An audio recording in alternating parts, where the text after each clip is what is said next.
صدیوں پرانی عمارت کے بھیانک تہخانے میں رات کے 2:30 کسی انسانی جسم کے ٹکڑوں کی موجودگی اور تیز دھار کھانڈے کی مدد سے انسانی ہڈیوں کو توڑنے کا منظر اچھے خاصے دل گردے والے انسان کے ہوش اڑا دینے کے لیے کافی تھا۔ شہر سے تقریباً 15 کلومیٹر دور ایک ویرانے میں موجود وہ عمارت کسی زمانے میں ایک نواب کی ملکیت تھی۔ اس نواب کی 2 بیویاں اور 2 بیٹیاں تھیں جو اس قدر حسین و جمیل تھیں کہ نواب صاحب بہت کم انہیں کسی کے سامنے لانے کی اجازت دیتے تھے۔ صرف خواتین کو ان لڑکیوں سے ملنے کی اجازت تھی۔ اس کے علاوہ گھر کے مرد حضرات انہیں دیکھ سکتے تھے۔ دوسرے لفظوں میں یا تو نواب صاحب انتہا درجے کے وہمی اور شکی تھے یا پھر انہیں ماضی میں اپنی کی گئی غلطیوں کا خوف تھا جو وہ اکثر کوٹھوں پر جا کر کیا کرتے تھے۔ ظاہر ہے انسان کو کہیں نہ کہیں تو ایسا خمیازہ بھگتنا پڑتا ہے جس کے لیے اس نے خود مصیبت مول لی ہوتی ہے۔ اکثر کوٹھوں کی زینت بننے والی طوائفوں کے قدردان ایسے بگڑے ہوئے رئیس زادے اور نواب ہی تو ہوتے ہیں جن کی مہربانیوں کی وجہ سے کوٹھوں کی رونقیں برقرار رہتی ہیں، اور شاید ایسے ہی حالات کا شکار وہ نواب بھی رہ چکا تھا۔ اور اب جب کہ وہ خود 2 بیٹیوں کا باپ بن چکا تھا تو اس کے دل میں موجود چور نے اسے ماضی کے دریچوں میں جھانکنے پر مجبور کر دیا تھا، اور وہ تصور ہی تصور میں دوبارہ خود کو ان کوٹھوں میں موجود پاتا اور وہاں اس کی بیٹیوں کے ساتھ بھی وہی سلوک ہوتا دکھائی دیتا جیسا سلوک وہ اپنی نوابی کے دنوں میں دوسری خواتین کے ساتھ کرتا تھا یا کر چکا تھا۔ نواب سراج الدین کو اللہ تعالیٰ نے 2 خوبصورت بیٹیوں سے کیا نوازا کہ پورے خاندان اور آس پاس کے تمام علاقوں میں اس کی حسین و جمیل بیٹیوں کے حسن کے قصے زبان زد عام ہونے لگے۔ ہر کوئی انہیں دیکھنے کا شوقین تھا، لیکن بارہا کوششوں کے باوجود کوئی بھی ایسا فرد واحد نہ تھا جس نے یہ دعویٰ کیا ہو کہ اس نے نواب کی دونوں بیٹیوں کو اپنی زندہ آنکھوں سے دیکھا ہے۔ بیٹیوں کے ہوش سنبھالتے ہی نواب نے انہیں اعلیٰ تعلیم کے لیے ایک ایسے ملک میں بھیج دیا تھا جو گمنام تھا۔ بہت کم لوگ اس ملک کے بارے میں جانتے تھے۔ شاید ایسا اس نے اس لیے کیا تھا کہ اس کی دونوں بیٹیاں سکون سے وہاں رہ کر اپنی تعلیم مکمل کر کے واپس آ سکیں۔ دوسرے لفظوں میں وہ اپنی دونوں بیٹیوں کو کسی ایسے ملک بھیجنا نہیں چاہتا تھا جہاں گہما گہمی ہو۔ شاید اس میں بھی نواب کی خود غرضی اور اندر کا ڈر چھپا ہوا تھا، اسی لیے وہ یہ سب کچھ کر کے مطمئن ہو جانا چاہتا تھا۔ وقت کا پنچھی پر لگا کر اڑتا رہا اور وقت کیسے گزرا پتہ ہی نہ چلا، اور نواب کی دونوں بیٹیاں اچھی تعلیم حاصل کر کے دوبارہ اپنے گھر واپس آ پہنچی۔ چونکہ اب انہیں موجودہ دور کے زمانے کی ہوا لگ چکی تھی اور تعلیم نے انہیں باشعور بنا دیا تھا، اس لیے اب وہ دونوں گھر میں قید ہو کر بیٹھنے کو برا سمجھنے لگیں۔ کئی بار انہوں نے اپنے باپ یعنی نواب کو بھی اس حقیقت کو تسلیم کرنے پر مجبور کیا، لیکن نواب تو جیسے پتھر کا ہو گیا تھا۔ اس پر ان دونوں کی کسی بات کا کوئی اثر نہیں ہوتا تھا۔ وہ ان دونوں کی باتیں ایک کان سے سن کر دوسرے کان سے نکال دیتا تھا۔ اپنے باپ کے اس بے حس رویے کو دیکھ کر وہ دونوں بھی خاموش ہو کر بیٹھ گئیں، لیکن اندر ہی اندر کڑتی رہتی تھی۔ عمارت اندر سے بہت وسیع و عریض رقبے پر پھیلی ہوئی تھی، حتیٰ کہ اس کے اندر کمروں اور غلام گردشوں کا ایک جال سا پھیلا ہوا تھا۔ یوں لگتا تھا جیسے کبھی یہ عمارت مغلوں کے دور حکومت میں کسی مغل بادشاہ کا محل رہی ہو۔ اس میں ایک خوبصورت پائیں باغ بھی موجود تھا جس میں ہر طرح کے پھول اور درخت لگے ہوئے تھے۔ نواب کی دونوں بیٹیاں اکثر اس باغ میں سیر کے لیے آتی رہتی تھیں اور کافی دیر تک وہ دونوں وہیں گھومتی بھی رہتیں اور آپس میں ڈھیروں باتیں کرتی تھیں۔ یہ ایک چمکدار دوپہر تھی۔ نواب اپنی دونوں بیویوں کے ساتھ اپنے قریبی رشتہ داروں کی ایک تقریب میں مدعو تھا، اسی لیے وہ صبح سویرے ہی گھر سے نکل گیا۔ دونوں بیٹیوں کو وہ ایسی کسی بھی تقریب میں لے جانے سے گریز کرتا تھا، اس کے باوجود کہ وہ ایسی تقریبات میں جانے کے لیے بضد ہوتی تھیں، لیکن نواب کی وہمی طبیعت ان دونوں کی التجاؤں کو نظر انداز کر دیتی تھی۔ نواب کی دونوں بیٹیاں حسب معمول پائیں باغ میں ٹہل رہی تھیں اور ٹہلتے ہوئے کسی بات پر کبھی کبھی ہنسنے لگتی تھیں۔ ان کی طرح ان کی ہنسی بھی بڑی پیاری تھی۔ ایک لمحے کو تو یوں لگتا جیسے وقت ہی تھم جاتا ہو، اور پھر دوسرے لمحے یکدم یوں فضا میں ایک ارتعاش سا پیدا ہونے لگتا جیسے کسی نے جادو کی چھڑی سے دوبارہ رکے ہوئے منظر کو رواں دواں کر دیا ہو۔ ابھی انہیں باغ میں ٹہلتے بمشکل آدھا گھنٹہ ہی گزرا ہوگا کہ اچانک انہیں یوں محسوس ہوا جیسے آسمان پر اندھیرا چھا گیا ہو، شاید کوئی چیز ان کے سر پر چمکتے سورج کے سامنے آ گئی ہو۔ انہوں نے چونک کر اوپر کی جانب دیکھا تو ان کی آنکھیں یہ دیکھ کر پھٹی کی پھٹی رہ گئیں کہ ان کے عین سروں پر ایک انتہائی خوفناک دیو کھڑا انہی کی جانب دیکھ رہا تھا۔ ان دونوں کی تو گھگی بن گئی، اور اس سے پہلے کہ وہ بھاگ کر اس خوفناک دیو کی زد سے دور نکل جاتی، دوسرے لمحے اس دیو نے اپنے لمبے ہاتھ سے ان دونوں کو یوں اوپر اٹھا لیا جیسے کوئی بچہ اپنے ایک ہاتھ سے کسی گڑیا کو اٹھا لیتا ہے، اور دوسرے لمحے وہ ان دونوں کو اٹھائے اچانک ایک جانب اڑتا ہوا چلا گیا۔ بظاہر تو یہ سب الف لیلا والی کسی کہانی کا منظر ہی لگا، لیکن در حقیقت یہ درست واقعہ تھا، کیونکہ اسی وقت عمارت کے بہت سے افراد نے اس دیو کو آسمان پر عمارت پر یوں ہوا میں معلق دیکھا تھا، اور پھر اس سے پہلے کہ وہ بھاگ کر عمارت کے اندر داخل ہوتے، انہوں نے اپنی کھلی آنکھوں سے اس بھیانک چہرے والے دیو کو عمارت کی پچھلی جانب موجود باغ کے اندر سے نواب کی دونوں بیٹیوں کو اپنے ہاتھ میں تھامے اوپر اٹھتے دیکھا۔ اس دیو نے ان دونوں لڑکیوں کو ہاتھ میں پکڑا ہوا تھا، اور دوسرا لمحہ ان سب پر قیامت بن کر ٹوٹ پڑا جب انہوں نے اسی دیو کو تیزی سے ایک جانب اڑتے ہوئے دیکھا، اور کچھ ہی دیر میں وہ نواب کی دونوں بیٹیوں کو اپنی نظروں سے غائب ہوتے دیکھتے رہے اور بے بسی سے اپنے ہونٹ کاٹتے رہے۔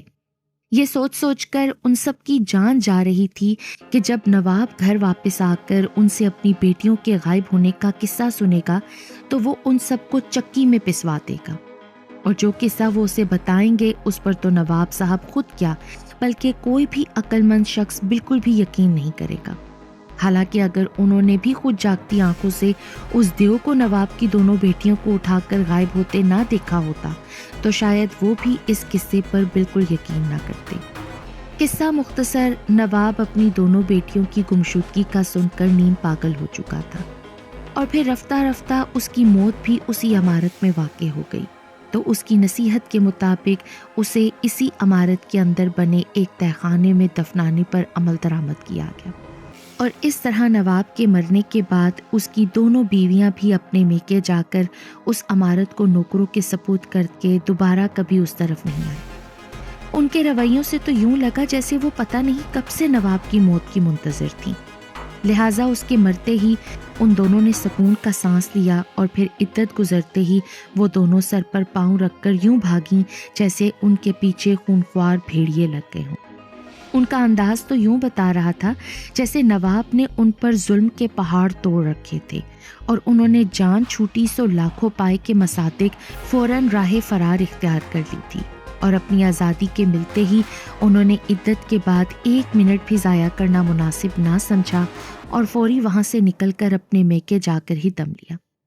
نواب کے مرتے ہی اس عمارت میں کچھ ایسے پراسرار اور لرزا دینے والے واقعات نے جنم لیا کہ وہاں موجود تمام نوکر راتوں رات وہاں سے بھاگ نکلے۔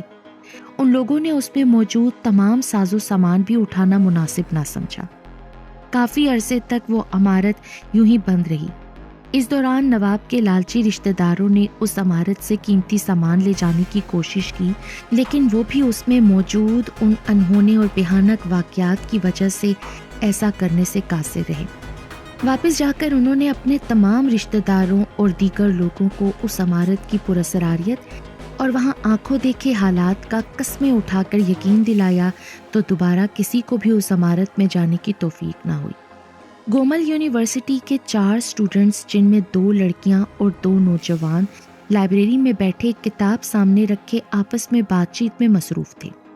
لائبریری کا وقت تو ختم ہو چکا تھا، لیکن انہوں نے لائبریرین سے خصوصی اجازت لے کر مزید کچھ دیر وہاں بیٹھنے کی باقاعدہ اجازت لے لی تھی۔ گو کہ ایسا کرنے کے لیے انہیں یونیورسٹی کے ڈین کو بھی پکچر میں لینا پڑا تھا، جس نے بڑی مشکل سے انہیں لائبریری میں بیٹھنے کی اجازت دی تھی۔ کتاب کافی ضخیم دکھائی دے رہی تھی، جس کے سرورق پر صاف جلی حروف میں لکھا تھا غیر مرئی مخلوق کا وجود۔ یہ چاروں اسٹوڈنٹس سپر نیچرل پر متعلق اسٹڈی کی ڈگری کے 4تھے سیمسٹر میں تھے۔